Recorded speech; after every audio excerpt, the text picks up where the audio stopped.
igen på Glasgow.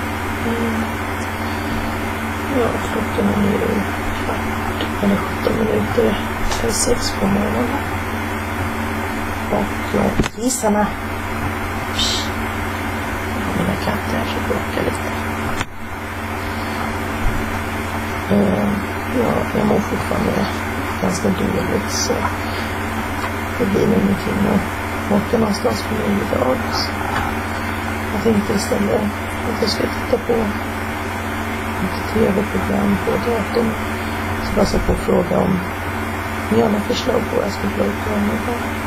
Kommer ni bra? Blogga, se på filmer och videos och så.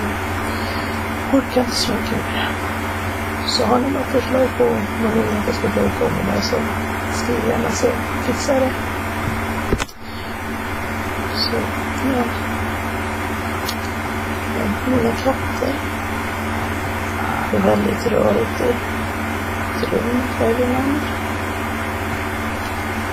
Jag är lite mat. Jag trycker kassarna. Men kommer förslag på vad jag ska blogga om i alla fall.